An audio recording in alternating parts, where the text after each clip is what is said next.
জোহরা নাম একজন সুন্দরী রমণী, তিনি হারত মারতের কদমে আসলেন বিচার নেওয়ার জন্য। তিনি তার স্বামীর বিরুদ্ধে বিচার আরোপ করলেন, বলেন আমার স্বামী আমার উপর জুলুম করেছে, অত্যাচার করেছে, যে বাবা হোক তিনি বিচার আরোপ করলেন। দুই ফেরেশতার ভিতর তো মানুষের মানবীয় যে গুণ আর দোষ আছে আল্লাহ তো সব দিয়ে দিয়েছে, খায়েশাত তাদের ভিতর দিয়ে দিয়েছে। সবগুলা মানুষের ভিতর যা আছে নফসানিয়ত আল্লাহ যখন ফেরেশতাদের ভিতর তা দিয়ে দিলেন, ফেরেশতারা ওই মহিলাকে দেখে সাথে সাথে তার প্রেমে দেওয়ানা হয়ে গেলেন। ফেরেশতারা দুজন ডাক দিয়ে বলে, এই নারী আমরা তোমার বিচার করব, পরে বিচারটা করার আগে তোমাকে আমরা দুইজন মিলে একান্তভাবে তোমার সাথে আমরা সময় কালক্ষেপণ করতে চাই, সময় কাটাইতে চাই। তোমাকে আমরা আমাদের কারিবে পাইতে চাই, নিকটে পাইতে চাই, তোমার সাথে পার্সোনাল আমরা কাজ করতে চাই, কথা বলতে চাই, সময় কাটাইতে চাই। আমরা তোমাকে দেখে ফেদা হয়ে গেলাম, তোমাকে আমরা একান্তভাবে বুক করতে চাই। নাউজুবিল্লাহ। ওই মহিলা ডাক দিয়ে বলে, আমার স্বামীর যতক্ষণ কোন একটা ব্যবস্থা করা হবে না ততক্ষণ তোমরা আমার কাছে পাইবা না। বলে এক নাম্বার আমার কিছু শর্ত আছে। এক নাম্বার, তোমাদের ধর্ম আমি মহিলার ধর্ম সম্পূর্ণ আলাদা। তোমরা একত্ববাদে বিশ্বাসী আর আমি বহুত্ববাদে বিশ্বাসী। আমি এক আল্লাহর পূজা করি না, আমি বহু ঈশ্বরকে মানি। তো তোমরা যদি আমার সাথে মূর্তি পূজা করতে পারো, শিরক যদি তোমরা করতে পারো, তাহলে আমি তোমাকে তাহলে আমি নিজেকে তোমাদের কদমে সঁপে দিব। তারা বলে আমরা পারবো না, এটা শিরক আমাদের দ্বারা সম্ভব নয়। তাহলে দুই নাম্বার, তোমরা বলে একটা কাজ করতে পারো, আমার স্বামীকে যদি আমার চোখের সামনে কতল যদি করতে পারো, তাহলে আমি তোমাদের তোমরা দুইজনকে আমাকে জায়েজ করে দিব, হালাল করে দিব, বৈধ করে দিব, সফর্দ করব, সঁপে দিব। তারা বলে এটাও সম্ভব না, কারণ এটা হাক্কুল ইবাদ, বান্দাকে হত্যা করা আমাদের পক্ষে পসিবল না, এটা মারাত্মক অপরাধ। তিন নম্বরে ওই মহিলা ডাক দিয়ে বলে, তাহলে একটা কাজ তোমরা করতে পারো, তোমাদেরকে আল্লাহ যে ইসমে আজম শিক্ষা দিয়েছে সেই ইসমে আজম তোমরা আমাকে শিখিয়ে দাও। তারা বলে এটাও সম্ভব না। বলে তাহলে চার নম্বর একটা লাস্ট, এটার পর আর নাই। বলে তোমাদেরকে মদ খাই মাতাল হয়ে যাইতে হবে। নাউজুবিল্লাহ। কি খাইতে হবে? মদ খাইতে হবে। আচ্ছা, তারা বলে এটা আমরা করতে পারি, এটা সাধারণ গুনাহ তারা মনে করছিল। বলে এটা আমরা করতে পারি, কারণ আমাদের দেশেও যারা মদ খায়, তারা ওরার মতো এটা মনে করে এটা সাধারণ। এটা কি সাধারণ? অথচ হাদিসে পাকের মধ্যে আসে কেউ যদি মদ খায় 40 দিন সে নাপাক থাকবে। কয়দিন? জোরে বলেন কয়দিন? আচ্ছা, হায়াতের কোনো গ্যারান্টি আছে? লাইফের কোনো নিশ্চয়তা আছে? তো 40 দিনের ভিতরে মালাকুল মউত আপনার দ্বারস্থ হলো, আপনি মারা গেলেন, পবিত্র অবস্থায় গেলেন না অপবিত্র অবস্থায় গেলেন? কথা বলেন, কি অবস্থায়? তাহলে এটা কি হইলো? এবার নিজে প্রশ্ন করেন। তাহলে বলুন, এই মত আমাদের খাওয়ার দরকার আছে? বলেন আছে? আল্লাহ আমাদের জীবন থেকে এটা পরিহার করার তৌফিক দান করুন। আরো জোরে বলেন। ভাইরা আমার, এবার তারা বলে আমরা মদ খাইতে রাজি আছি। দুজন মিলে আবার মদ খাইলেন। মদকে মাতাল যখন হয়ে গেলেন, ওই মহিলা আবার মাতাল অবস্থায় তাদের মাধ্যমে মূর্তি পূজা করাইলেন, ইসমে আজমটা তাদের মুখ থেকে বের করে নিলেন। এরপরে তার স্বামীরা হত্যা করাইলেন। এই দুইজনকেই তার স্বামীরা হত্যা করলো এবং ওই মহিলার সাথে ব্যভিচার করলো। ও মুসলমানেরা যখন 4টা অপরাধ বড় বড় করে ফেললো, আল্লাহ তাদেরকে যে 4 বিধান দিয়েছে, সেই 4টা বিধান তারা যখন পালন করতে পারে নাই, ওই সময় আমার আল্লাহ বলে, আয় ফেরেশতারা, তোমাদের হায়াত শেষ, তোমাদের সময় শেষ, পরীক্ষার জন্য আমি আর তোমাদেরকে টাইম দিব না। তোমাদের এই পাপের প্রায়শ্চিত্ত যদি তোমরা চাও দুনিয়াতে থেকে করতে পারো, আর যদি চাও তোমাদেরকে আমি কিয়ামতের মাঠে মানুষদের সম্মুখে জনসম্মুখে দাঁড় করাইতে পারি, তোমরা কি পরকালে শাস্তি ভোগ করবা নাকি দুনিয়াতে থাকা অবস্থায় শাস্তি ভোগ করবা? যদি চাও কোন একটা নিতে পারো। যদি দুনিয়াতে শাস্তি পাইতে চাও তাহলে তোমাদেরকে কিয়ামত পর্যন্ত শাস্তি দিব, আর যদি পরকালে পাইতে চাও তাহলে তোমাদেরকে হাসরের মাঠ থেকে পরবর্তী সময়ে শাস্তি দিব। ফেরেশতারা বলে, আল্লাহ, আমরা আমাদের নিজেদের ভুল বুঝতে পেরেছি, আমরা অত্যাচার করেছি, নিজের নফসের উপর জুলুম করেছি, তোমার সাথে শরীক করেছি, আল্লাহ ইসলাম কাবির করেছি, আমরা বড় বড় গুনাহ করেছি, নিজের নফসের উপর জুলুম করেছি। আল্লাহ, আমরা চাই কিয়ামতের পরে হাসরের দিনে লক্ষ লক্ষ মানুষের সামনে, কোটি কোটি উম্মতের সামনে, লক্ষ লক্ষ নবীদের সামনে, আল্লাহ তুমি আমাদেরকে লজ্জা দিও না। আমরা চাই দুনিয়াতে আমাদের পাপের প্রায়শ্চিত্ত করতে। আয় আল্লাহ, তুমি আমাদের কি দুনিয়াতে শাস্তি দাও, কি শাস্তি দিবা আমরা মাথা পেতে নিব। সুলাইমান নবীকে আল্লাহ হুকুম দিলেন, সুলাইমান যাও তাদেরকে শাস্তি বলে দাও। তো সুলাইমান নবী তাদেরকে চিরতরে একটা কূপের ভিতরে বন্দী করে দিলেন। জোরে বলেন নাউজুবিল্লাহ। কিয়ামত পর্যন্ত তাদের শাস্তি চলমান। জমিন বেলি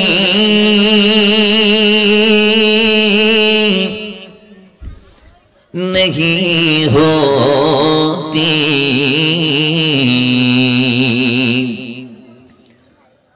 ज़बन में ला नहीं होता। बोली ना सुभान अल्लाह।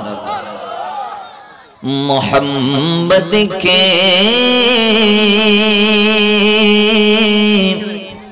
गुलामों का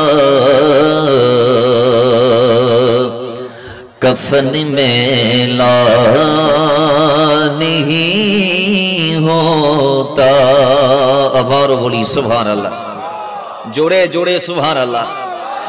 ज़मीन मैली नहीं होती ज़मन में ला नहीं होता। ज़मीन मैली नहीं होती ज़मन में ला नहीं होता।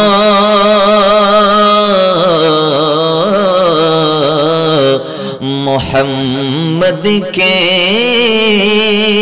गुलामों का कफन में ला नहीं होता। अरे मोहब्बत प्यारी आका से वो जज्बा है सुनो लोगों। मोहब्बत प्यारे आका से वो जज्बा है सुनो लोगों कि ये जिस्म में समा जाए वमन में ला नहीं होता। कि ज़मीन मैली नहीं होती ज़मन में ला नहीं होता। बोली ना सुभान अल्लाह। আমাকে কমিটি চমৎকার একটা সুন্দর বিষয় কথা বলার জন্য বলেছেন। যুব সমাজকে মাদক মুক্ত করার লক্ষ্যে আমাকে কথা বলতে বলেছেন। এক কথাই মাদক সম্পর্কে আজকে আমরা কথা বলবো।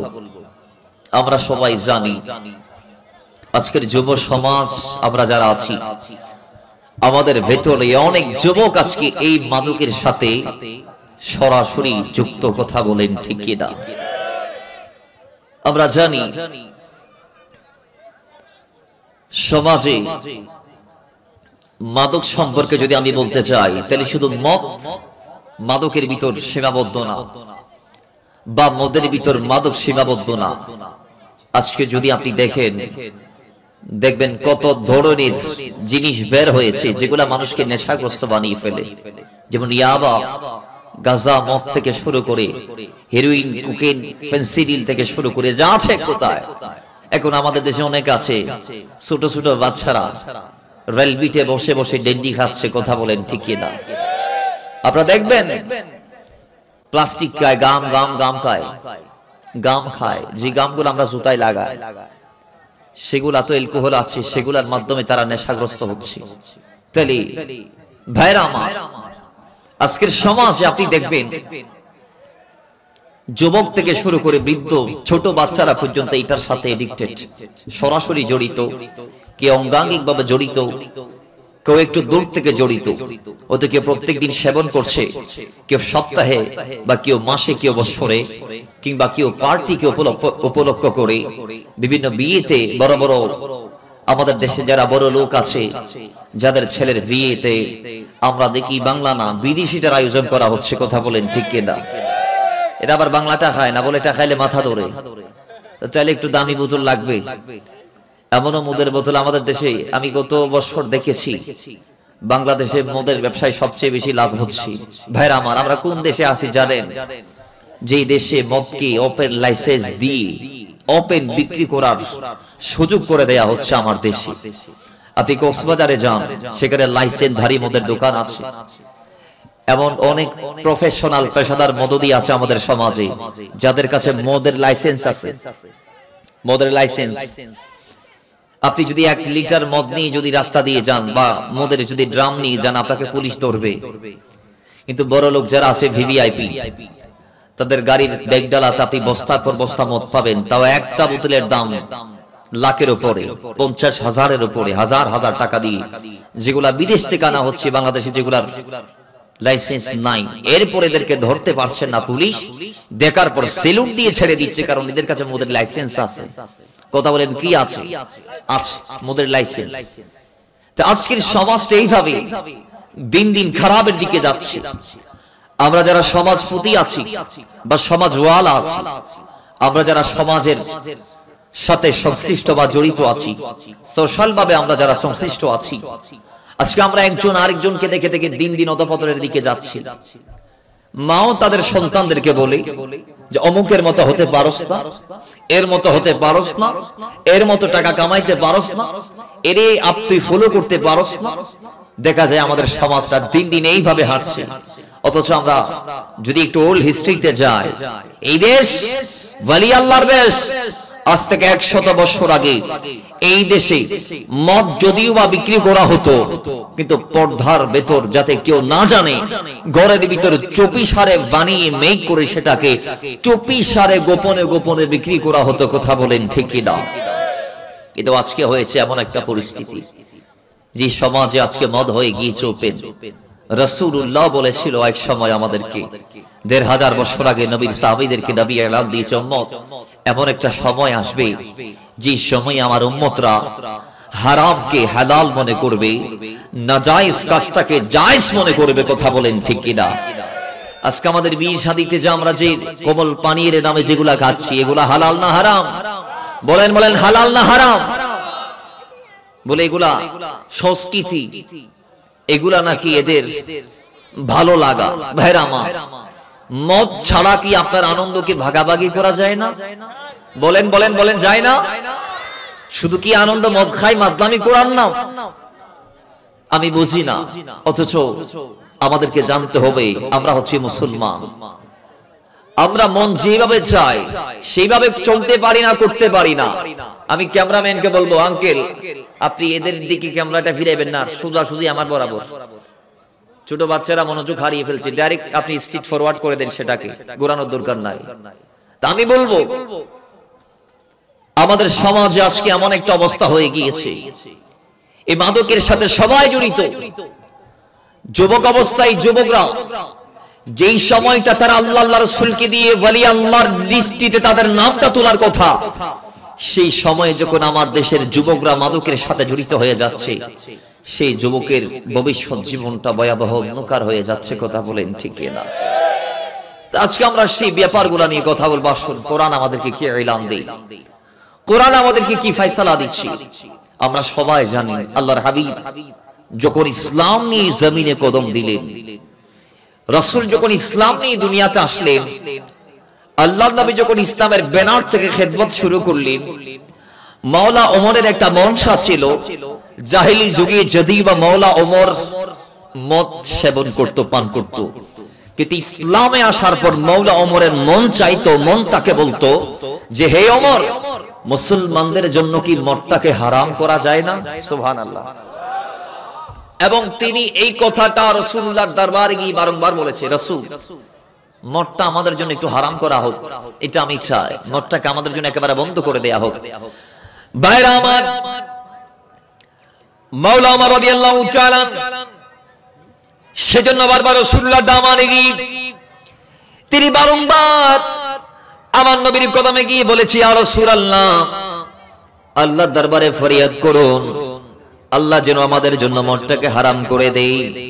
রাসূলুল্লাহর গোলাম মাওলা ওমর রাদিয়াল্লাহু তাআলা রাসূলের কদমে গিয়ে বারংবার যখন এই কথা বলতো, রাসূল বলতেন ঠিক আছে আমি আসমানি ফয়সালার অপেক্ষায় আছি।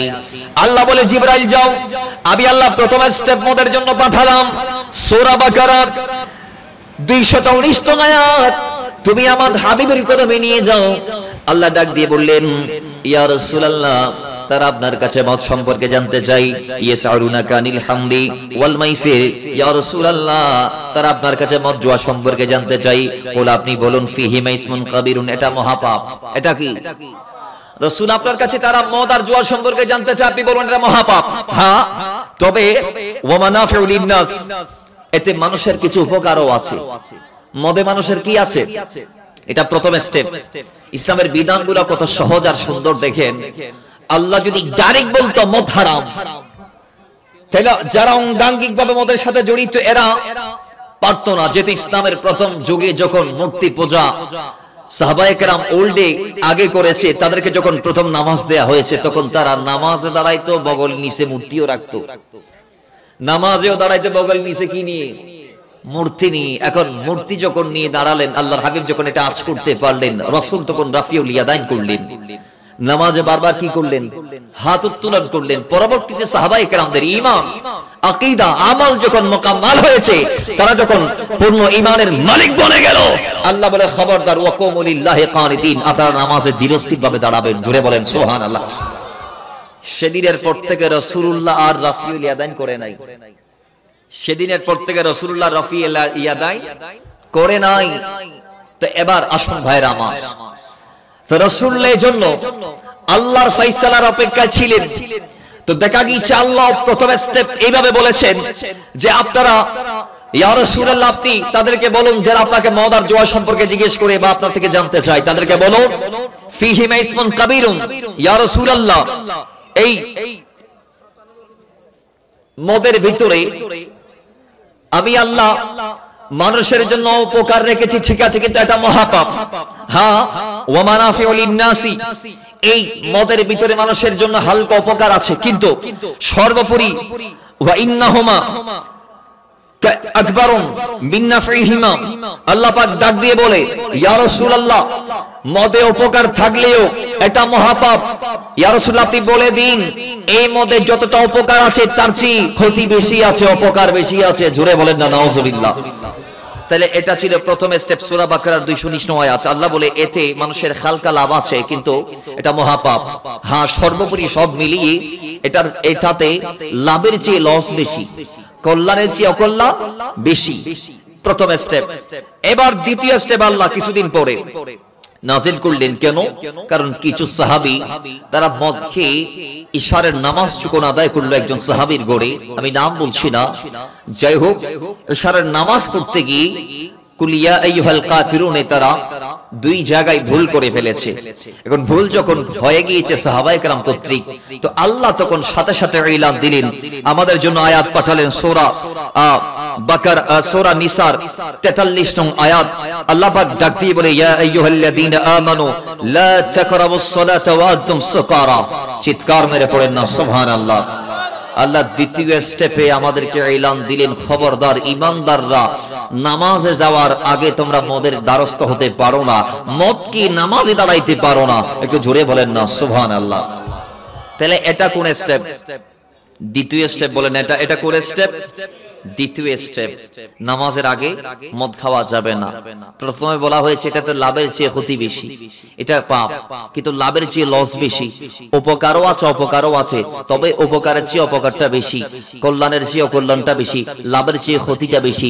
সেকেন্ড টাইম আল্লাহ বলেন খবরদার নামাজে যাওয়ার আগে পরে খাইতে পারো না। থার্ড টাইম এবার আল্লাহ একেবারে চূড়ান্ত ভাবে একেবারে হারাম করে দিচ্ছে। সূরা আল্লাহ সুবহানাহু ওয়া তাআলা আমাদেরকে একেবারে চূড়ান্ত ভাবে হারাম করে দিচ্ছে। যখন এই আয়াত নাযিল হয়েছে, ইয়া আইয়ুহাল্লাযীনা আমানু ইন্নামাল খামার ওয়াল মাইসির ওয়াল আনসাব ওয়াল আজলাম রিজসুন মিন আমালিশ শাইতান ফাজতানিবুহু লাআল্লাহুম তুফলিহুন। চিৎকার মেরে পড়েন না সুবহানাল্লাহ। ভাইরা আমার, রব্বে কারীম এবার তৃতীয় স্টেপ আমাদের জন্য এলাম। সূরা মায়েদার 90 নং আয়াত আল্লাহ পাঠাই দিলেন। আল্লাহ ডাক দিয়ে বলে, ইয়া আইয়ুহাল্লাযীনা আমানু, হে মুমিনরা, হে ঈমানদাররা, তোমরা যারা মুমিন আছো, মুত্তাকি আছো, পরহেজগার আছো, ঈমানদার আছো, ইন্নামাল খামার, নিশ্চয় তোমাদের জন্য মদ, ওয়াল মাইসির, জুয়া, ওয়াল আনসাব, মূর্তি, এবং ওয়াল আজনাম, ভাগ্য নির্ণয়ক যে তীর সমূহ তোমরা মারো, সেগুলা তোমাদের জন্য আমি আল্লাহ পছন্দ করলাম। কারণ কে জানোনি? রিজসিন মিন আমালি শয়তান, এগুলা হচ্ছে শয়তানের অপছন্দনীয় কাজ, এগুলা অপবিত্র শয়তানের কাজ। সেগুলা কার কাজ? অপবিত্র শয়তানের কাজ। ফাস্তানিবুহু, আল্লাহ একেবারে ডারাই দিয়ে দিলেন। আল্লাহ বলে, সুতরাং তোমরা এগুলা থেকে নিজেরে আলাদা করে ফেলো, দূরে থাকো। ফাস্তানিবুহু, এগুলার ধারস্থা তোমরা হতে পারো না, একেবারে জীবন থেকে দাফন করে দাও। আল্লাহ বলে এগুলার থেকে দূরে থাকো, কারণ একটাই, লাআল্লাকুম তুফলিহুন, যদি তোমরা সফলতা লাভ করতে চাও, যদি তোমরা আমায় আল্লাহর কাছে মকবুল বনতে চাও, তাহলে তোমরা এগুলার আর দ্বারস্থ হতে পারো। তাহলে 3 স্টেপ আল্লাহ মদকে হারাম করলেন। কয় স্টেপ? 3 স্টেপ। আসুন ভাইরা আমার, এছাড়াও রাসূলুল্লাহ আমাদেরকে হাদিসে মুবারকার মধ্যে এলান দিয়েছে। আমার নবী হাদিসে মুবারকার মধ্যে আমাদেরকে মদের ব্যাপারে চূড়ান্তভাবে ফয়সালা দিয়েছে। ইমাম ইবনে মাজাহ আলাইহির রাহমা 3380 নং হাদিসের মধ্যে আমাদেরকে এলান দিয়েছে যে রাসূলুল্লাহ 10 শ্রেণীর ব্যক্তিদের উপর লানত করেছে। কয় শ্রেণীর ব্যক্তি? আরো জোরে, কয় শ্রেণীর ব্যক্তি? এরা সবাই মদের সাথে জড়িত। এরা সবাই মদের সাথে, 1 নাম্বার, রাসূল বলেছে যে সব লোক মদের নির্যাস বের করে। কি বের করে? যারা মদের নির্যাস বের করে। 2 নম্বর, যারা বানায়, প্রস্তুতকারক। 3 নম্বর, যারা পানকারী। 4 নম্বর, যে পান করায়। 5 নম্বর, যে আমদানি করে, আমদানিকারক। 6 নম্বর, যার জন্য আমদানি করা হয়।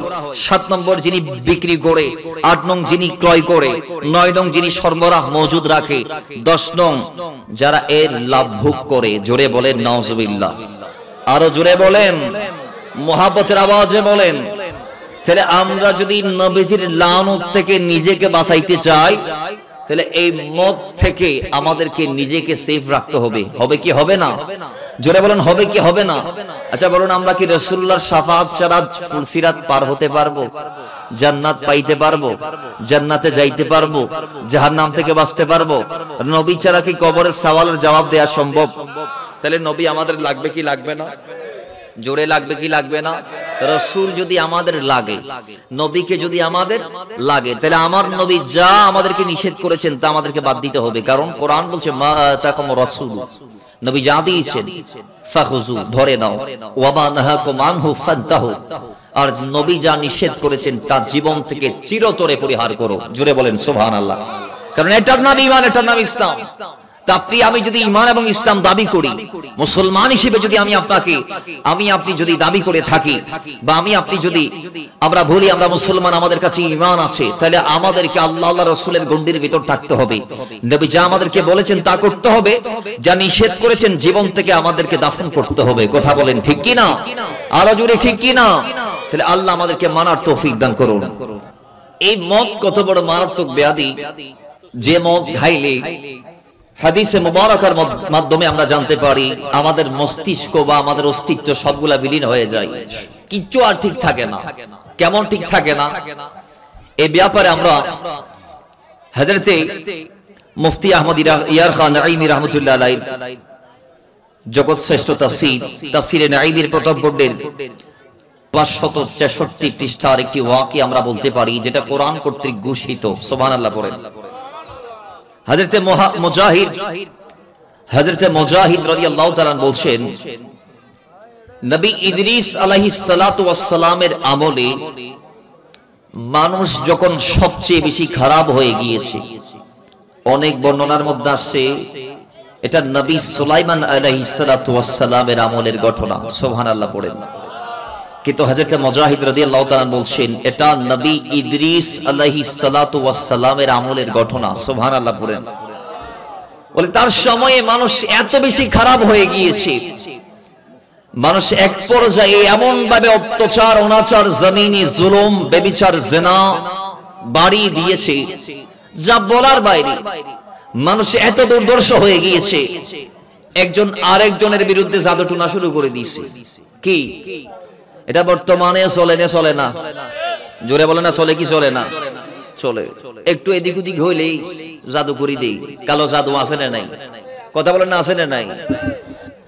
ভাইরা আমার, ও মুসলমান, আল্লাহ সুবহানাহু ওয়া তাআলা এই জমিনে ইদ্রিস আলাইহিস সালামকে পাঠানোর পরে যখন মানুষদের এই দুরবস্থা হয়ে গেল, তখন ফেরেশতারা আসমানে বসে বলতে লাগলো, আয় আল্লাহ, আমরা সবাই তোমারে বলেছিলাম এই মানুষদেরকে জমিনে পাঠানোর দরকার নাই।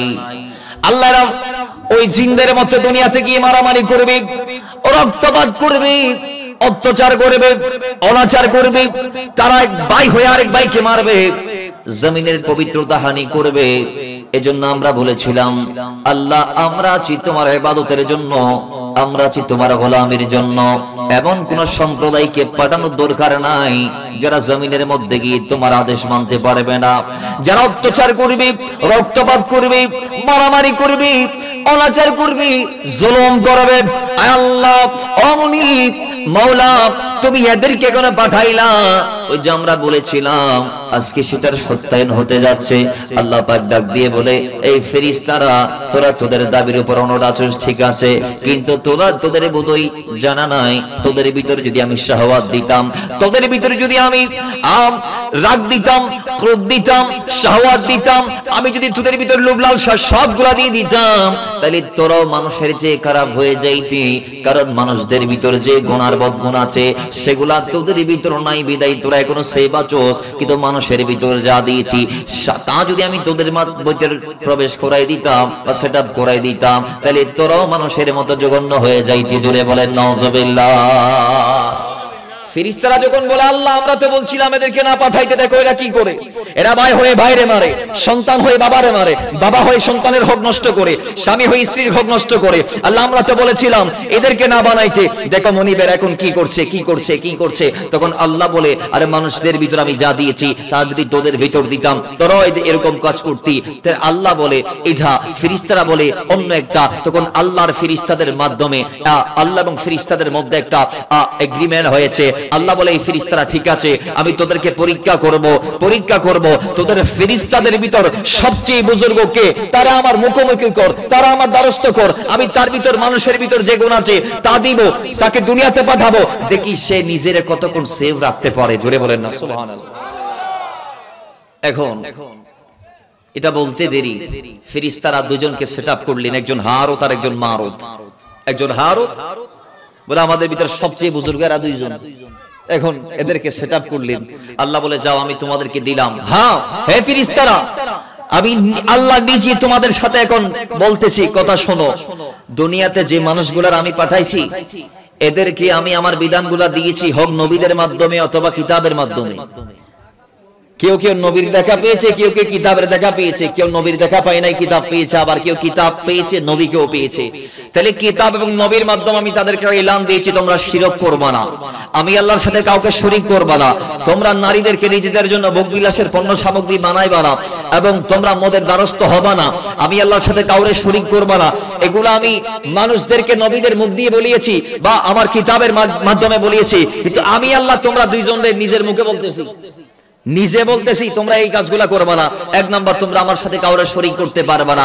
দুই নম্বর, যে তাসবিহ আমি তোমাদেরকে শিখিয়ে দিচ্ছি ইসমে আজম, সেটা নিয়ে তোমরা দুনিয়াতে যাবা এবং প্রত্যেকদিন রাতে তোমরা ইসমে আজম পড়লে আবার আসমানে চলে আসবা, সেটা তোমরা কাউরে শেখাইবা না। তিন নম্বর, তোমরা কোনোদিন মদের দ্বারস্থ হবে না। চার নম্বর, তোমরা কোনোদিন নারী সংস্পর্শে যাবা না। এই চারটা ইলান আল্লাহ তাদেরকে দিলেন, দিয়ে জমিনে পাঠাইলেন। এবার তারা আসলো, তারা আসার পরে দুনিয়াতে ইনসাফ কায়েম করতে লাগলো। তাদেরকে তৎকালীন বাবেল শহর, বর্তমান ইরাক যে দেশের নাম, সেই ইরাকের মধ্যে তাদেরকে পাঠাইলেন। পাঠানোর পরে তারা সারাদিন ইনসাফ প্রতিষ্ঠা করত, ন্যায় বিচার করত, এবং সন্ধ্যায় তারা ইসমে আজমের মাধ্যমে আসমানে উড়াল দিত। আবার পরদিন সকালবেলা তারা চলে আসতো, আবার সন্ধ্যার সময় আবার তারা উড়াল দিত। একটু জোরে বলেন না সুবহানাল্লাহ। তাহলে এইভাবে তাদের কাজগুলা চলমান। খুব অল্প সময়ে তাদের সুনাম সুখ্যাতি চারদিক দিয়ে ছড়িয়ে ছিটিয়ে, খুব অল্প সময়ে তাদের সুনাম সুখ্যাতি। যেমন আজকে আমাদের চেয়ারম্যান সাহেব, উনি চেয়ারম্যান হয়েছে কয় বছর? 10 বছর ওনার সুনাম সুখিয়াতি পুরো সোনাই চড়িতে ছড়াই পড়ছে কি পড়ে নাই? জোরে বলেন না, পড়ছে কি পড়ে নাই? তো কেউ যদি ইনসাফ করে তিনি ভাইরাল হতে তেমন সময় লাগে না, ঠিক কি না বলেন? তিনি মানুষের অন্তরে জায়গা নিতে এতটা সময়ের দরকার নাই। আসুন, তো ওই হারত মারুত যখন ইনসাফ করতে লাগলো, ন্যায় বিচার করতে লাগলো, তখন খুব অল্প সময়ে তাদের সুনাম সুখ্যাতি বাবেল শহরে ছড়িয়ে গিয়েছে। সুবহানাল্লাহ। ভাইরা আমার, জোহরা নাম একজন সুন্দরী রমণী, তিনি হারত মারুতের কদমে আসলেন বিচার নেওয়ার জন্য। তিনি তার স্বামীর বিরুদ্ধে বিচার আরোপ করলেন, বলেন আমার স্বামী আমার উপর জুলুম করেছে, অত্যাচার করেছে। যে বাবা হোক তিনি বিচার আরোপ করলেন। দুই ফেরেশতার ভিতর তো মানুষের মানবীয় যে গুণ আর দোষ আছে আল্লাহ তো সব দিয়ে দিয়েছে, খায়েশাত তাদের ভিতর দিয়ে দিয়েছে। সবগুলা মানুষের ভিতর যা আছে নফসানিয়ত আল্লাহ যখন ফেরেশতাদের ভিতর তা দিয়ে দিলেন, ফেরেশতারা ওই মহিলাকে দেখে সাথে সাথে তার প্রেমে দেওয়ানা হয়ে গেলেন। ফেরেশতারা দুজন ডাক দিয়ে বলে, এই নারী, আমরা তোমার বিচার করব পরে, বিচারটা করার আগে তোমাকে আমরা দুইজন মিলে একান্তভাবে তোমার সাথে আমরা সময় কালক্ষেপণ করতে চাই, সময় কাটাইতে চাই। তোমাকে আমরা আমাদের কারিবে পাইতে চাই, নিকটে পাইতে চাই। তোমার সাথে পার্সোনাল আমরা কাজ করতে চাই, কথা বলতে চাই, সময় কাটাইতে চাই। আমরা তোমাকে দেখে ফেদা হয়ে গেলাম, তোমাকে আমরা একান্তভাবে বুক করতে চাই। নাউজুবিল্লাহ। ওই মহিলা ডাক দিয়ে বলে, আমার স্বামীর যতক্ষণ কোন একটা ব্যবস্থা করা হবে না ততক্ষণ তোমরা আমার কাছে পাইবা না। বলে, এক নাম্বার আমার কিছু শর্ত আছে। এক নাম্বার, তোমাদের ধর্ম আমি মহিলার ধর্ম সম্পূর্ণ আলাদা। তোমরা একত্ববাদে বিশ্বাসী আর আমি বহুত্ববাদে বিশ্বাসী। আমি এক আল্লাহর পূজা করি না, আমি বহু ঈশ্বরকে মানি। তো তোমরা যদি আমার সাথে মূর্তি পূজা করতে পারো, শিরক যদি তোমরা করতে পারো, তাহলে আমি তোমাকে তাহলে আমি নিজেকে তোমাদের কদমে সঁপে দিব। তারা বলে, আমরা পারবো না, একটা শিরক আমাদের দ্বারা সম্ভব না। তাহলে দুই নাম্বার, তোমরা বলে একটা কাজ করতে পারো, আমার স্বামীকে যদি আমার চোখের সামনে কতল যদি করতে পারো, তাহলে আমি তোমাদের তোমরা দুইজনকে আমাকে জায়েজ করে দিব, হালাল করে দিব, বৈধ করে দিব, সফর্দ করব, সঁপে দিব। তারা বলে এটাও সম্ভব না, কারণ এটা হাকুল ইবাদ, বান্দাকে হত্যা করা আমাদের পক্ষে পসিবল না, এটা মারাত্মক অপরাধ। তিন নম্বরে ওই মহিলা ডাক দিয়ে বলে, তাহলে একটা কাজ তোমরা করতে পারো, তোমাদেরকে আল্লাহ যে ইসমে আজম শিক্ষা দিয়েছে সেই ইসমে আজম তোমরা আমাকে শিখিয়ে দাও। তারা বলে এটাও সম্ভব না। বলে তাহলে 4 নম্বর একটা লাস্ট, এটার পর আর নাই। বলে তোমাদেরকে মদ খাই মাতাল হয়ে যাইতে হবে। নাউজুবিল্লাহ। কি খাইতে হবে? মদ খাইতে হবে। আচ্ছা, তারা বলে এটা আমরা করতে পারি। এটা সাধারণ গুনাহ তারা মনে করছিল। বলে এটা আমরা করতে পারি, কারণ আমাদের দেশেও যারা মদ খায়, তারা ওরার মতো এটা মনে করে এটা সাধারণ। এটা কি সাধারণ? অথচ হাদিসে পাকের মধ্যে আসে কেউ যদি মদ খায় 40 দিন সে নাপাক থাকবে। কয়দিন? জোরে বলেন, কয়দিন? আচ্ছা, হায়াতের কোনো গ্যারান্টি আছে? লাইফের কোনো নিশ্চয়তা আছে? তো 40 দিনের ভিতরে মালাকুল মউত আপনার দ্বারস্থ হলো, আপনি মারা গেলেন। পবিত্র অবস্থায় গেলেন না অপবিত্র অবস্থায় গেলেন? কথা বলেন, কি অবস্থায়? তাহলে এটা কি হইলো? এবার নিজে প্রশ্ন করেন। তাহলে বলুন, এই মদ আমাদের খাওয়ার দরকার আছে? বলেন আছে? আল্লাহ আমাদের জীবন থেকে এটা পরিহার করার তৌফিক দান করুন। আরো জোরে বলেন। ভাইরা আমার, এবার তারা বলে আমরা মদ খাইতে রাজি আছি। দুজন মিলে আবার মদ খাইলেন। মদকে মাতাল যখন হয়ে গেলেন, ওই মহিলা আবার মাতাল অবস্থায় তাদের মাধ্যমে মূর্তি পূজা করাইলেন। ইসমে আজমটাও তাদের মুখ থেকে বের করে নিলেন। এরপরে তার স্বামীরা হত্যা করাইলেন। এই দুইজনকেই তার স্বামীরা হত্যা করলো এবং ওই মহিলার সাথে ব্যভিচার করলো।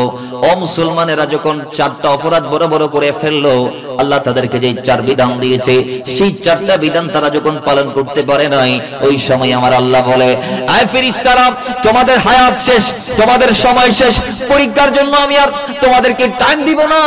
তোমাদের এই পাপের প্রায়শ্চিত্ত যদি তোমরা চাও দুনিয়াতে থেকে করতে পারো, আর যদি চাও তোমাদেরকে আমি কিয়ামতের মাঠে মানুষদের সম্মুখে জনসম্মুখে দাঁড় করাইতে পারি, তোমরা কি পরকালে শাস্তি ভোগ করবা নাকি দুনিয়াতে থাক অবস্থায় শাস্তি ভোগ করবা? যদি চাও কোন একটা নিতে পারো। যদি দুনিয়াতে শাস্তি পাইতে চাও তাহলে তোমাদেরকে কিয়ামত পর্যন্ত শাস্তি দিব, আর যদি পরকালে পাইতে চাও তাহলে তোমাদেরকে হাসরের মাঠ থেকে পরবর্তী সময়ে শাস্তি দিব। ফেরেশতারা বলে, আল্লাহ আমরা আমাদের নিজেদের ভুল বুঝতে পেরেছি, আমরা অত্যাচার করেছি, নিজের নফসের উপর জুলুম করেছি, তোমার সাথে শরীক করেছি, আল্লাহ ইসনে কাবির করেছি, আমরা বড় বড় গুনাহ করেছি, নিজের নফসের উপর জুলুম করেছি। আল্লাহ আমরা চাই কিয়ামতের পরে হাসরের দিনে লক্ষ লক্ষ মানুষের সামনে, কোটি কোটি উম্মতের সামনে, লক্ষ লক্ষ নবীদের সামনে আল্লাহ তুমি আমাদেরকে লজ্জা দিও না। আমরা চাই দুনিয়াতে আমাদের পাপের প্রায়শ্চিত্ত করতে। আয় আল্লাহ তুমি আমাদেরকে দুনিয়াতে শাস্তি দাও, কি শাস্তি দিবে আমরা মাথা পেতে নিব। সুলাইমান নবীকে আল্লাহ হুকুম দিলেন, সুলাইমান যাও তাদেরকে শাস্তি বলে দাও। তো সুলাইমান নবী তাদেরকে চিরতরে একটা কূপের ভিতরে বন্দী করে দিলেন। জোরে বলেন নাউজুবিল্লাহ। কিয়ামত পর্যন্ত তাদের শাস্তি চলমান, কিয়ামত পর্যন্ত তাদের শাস্তি চলমান। আমাদের সমাজে বহুল প্রচলিত একটা ওয়াকি আমরা শুনে থাকি, বিভিন্ন বক্তারা বলে থাকেন যে মাওলা ওমর রাদিয়াল্লাহু তাআলা আনহুর ছেলে হযরত আবু শাহমা, যার আসল নাম ছিল আব্দুর রহমান আবু শাহমা, তেনার ব্যাপারে একটা প্রচলিত আমরা ঘটনা সচরাচর প্রায় সকলে শুনি যে তিনি মদ খেয়েছিলেন। মদ খেয়ে তিনি একজন নারীকে দর্শন করেছেন। সেই নারী পরবর্তীতে মাওলা ওমরের কাছে বিচার দিলেন। মাওলা ওমর সেই সময় দেখলেন তার ছেলে ভাত খায়, তারা বললেন আহার শেষ করে আমার সাথে দেখা করো। তো এরপর পরে মাওলা ওমর তাকে শাস্তি স্বরূপ 100টি বেত্রাঘাত করলেন। আমরা অনেক বক্তার জবান দিয়ে এটা শুনেছি। তো যাই হোক, অনেকে এইভাবে বলেছেন কিছু আঘাত দেওয়ার পরে তিনি ইন্তেকাল করলেন, বাকি আঘাতগুলো তার কবরের উপর করা হয়েছে। সর্বোপরি এই ঘটনাটি আমরা ক্লিয়ার করে আজকের মাহফিল থেকে বিদায় নিব। দেখুন, আল্লামা ইবনে জাওজি আলাইহির রাহমাহ বলছেন এই ঘটনাটি সম্পূর্ণ মিথ্যা, এই ঘটনাটি সম্পূর্ণ মিথ্যা। আসল ঘটনা কি? আসল ঘটনাটি আসে মুসান্নাফে আব্দুর রাজ্জাকের মধ্যে। দেখুন, এই হাদিসের রাবি হচ্ছে হযরত আব্দুল্লাহ ইবনে ওমর, যিনি মাওলা ওমরের ছেলে আবু শাহমার ভাই। জোরে বলেন সুবহানাল্লাহ। তিনি বলছে আমার ভাই আবু শাহমা, নাম ছিল আব্দুর রহমান আবু শাহমা, তিনি মিশরের মধ্যে গেলেন মুসলিম সৈন্যদের সাথে, যোদ্ধাদের সাথে যুদ্ধ করার জন্য, যাতে মিশরকে ইসলামের পূর্ণ ভূমি বানানো যায়। জোরে বলেন না সুবহানাল্লাহ। বাইরা আমার, হযরত আব্দুর রহমান আবু শাহমা গেলেন মিশরে, যুদ্ধ করলেন। বেজোইস চিনি আনার পরে তিনি কয়েকদিন সেখানে অবস্থান করলেন। একদিন তিনি রাতের বেলায় তার বন্ধুকে নিয়ে মদ খাইলেন। মদ খাওয়ার পর তারা মাদলামি করলেন। তারা মদ খায়নি, তারা খেয়েছে নাবিস। নাবিস কাকে বলে? নাবিস তাকে বলে খেজুরকে একদিন পানিতে চিবানোর পরে যে পানীয়টা বের হয়, ওই পানির সাথে যদি দুধ মিশ্রণ করা হয় তাহলে সেটা নাবিজে পরিণত হয়। সেটা কি হয়ে যায়? আর খেজুর কি 3 দিন পানিতে রাখলে সেটা মদ হয়ে যাবে? সেটা খাওয়া জায়েজ নাই, সেটাতে নেশা চলে আসবে। ভাইরা আমার, ওই নাবিজটা তারা খাইলেন। খাওয়ার পরে রাতের বেলা তারা মাতাল হয়ে গেলেন, ইচ্ছা মতো মাতলামি করলেন। পরের দিন সকালবেলা মিশরের গভর্নর আমর ইবনে আসের কাছে গেলেন। যাওয়ার পর দুইজনেই ব্যক্ত করলেন, হুজুর আমরা অন্যায় করে ফেলেছি, নফসের উপর জুলুম করেছি, আমরা খেয়েছি নাবিজ, কিন্তু সেগুলা যে মদ হয়ে গিয়েছে আমাদের জানা ছিল না, আমরা নিয়ন্ত্রণ হারিয়ে ফেলেছিলাম, এগুলা খাওয়ার পরে মাতলামি করেছি, আমাদের উপর হদ বাস্তবায়ন করুন, আমাদেরকে শাস্তি দিন, কারণ আমরা মদ খেয়েছি। এখন হযরত আমর ইবনে আস তিনি কি করলেন? দুইজনকে ধরে ঘরের ভিতর বন্দী করে তাদেরকে বেত্রাঘাত করলেন। লোক চক্কর অন্তরালে তাদের বিচার করলেন, মাথা মুন্ডাই দিলেন, মাথার চুল ফালাই দিলেন, বেত্রাঘাত করলেন। কয়েকদিনের ভিতর সংবাদ চলে গেল মাওলা ওমরের কাছে। মাওলা ওমর বলে আমিরুল মুমিনিনের ছেলে হয়েছে। কি হয়েছে? হে আমর ইবনে আস, আমি তোমাকে ধিক্কার জানাই, তুমি কেন আমার সন্তানকে পর্দার ভিতর রেখে দিলা? সে যেমন নফসের উপর জুলুম করেছে, সে যেমন অন্যায় করেছে, তো সে অন্যায়টা বাদ বাকি আরবের ছেলে পেলে যারা করত তাদেরকে যেভাবে আমি ওর শাস্তি দিতাম মানুষের চোখের সামনে, আমি আমার ছেলের বিচারটাও লোক সম্মুখে করতে চাই। তার মানে কি বোঝা গেল? বলে তোমার বিচারে কাজ হয় নাই, তার ঘরের ভিতর কেন বন্ধ করে তুমি মারলা, তার মাথা মন্ডন কেন তুমি লোক চক্ষুর অন্তরালে করলা? আমি ওমর যেভাবে মানুষের বিচার মানুষের সামনে করি, আমি আমার সন্তানের বিচারও মানুষের সামনে করতে চাই। জোরে বলেন না নাউজুবিল্লাহ। তুমি একটা কাজ করো, তার একটা উটের পিঠে তুলে মদিনায় পাঠাই দাও। বাস পাঠাই দিলেন। মাওলা ওমর তারে ধরলেন। হযরত আব্দুর রহমান আবু শাহমাকে ধরে তিনি মানুষের সামনে কোরআন যেভাবে হদ বাস্তবায়ন করতে বলেছে, শাস্তির বিধান দিয়েছে মোদের, সেইভাবে শাস্তি দিলেন। হাজার হাজার সাহাবী রাসূলের সামনে, তাবেঈ রাসূলের সামনে তাকে শাস্তি দিলেন।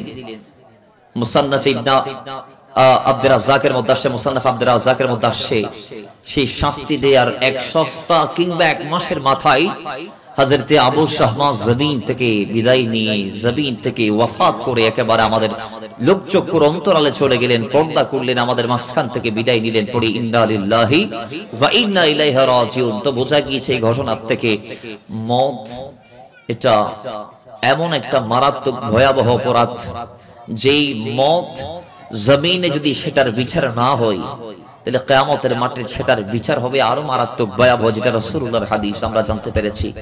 তো আমরা যারা মদদি আছি, বর্তমানে মুসলমান দাবি করে মদ খায়, কোনদিন কি চেয়ারম্যান সাহেবরে যাই বলছেন হুজুর বা স্যার অথবা চেয়ারম্যান সাহেব আমি মদ খাইছি আমারে মারেন?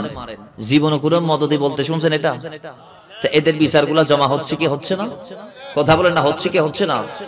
হাদিসে পাকের মধ্যে আসে, কেউ যদি হারাম একটা সামান্য অংশ পেটের ভিতর ঢোকায়, সেটা খাওয়ার পরে পেটে আপনার যে মাংস বা চর্বির উৎপন্ন হয়েছে, আল্লাহর নবী বলছে আল্লাহর কসম সেই মাংস কোনোদিন জান্নাতে যাবে না।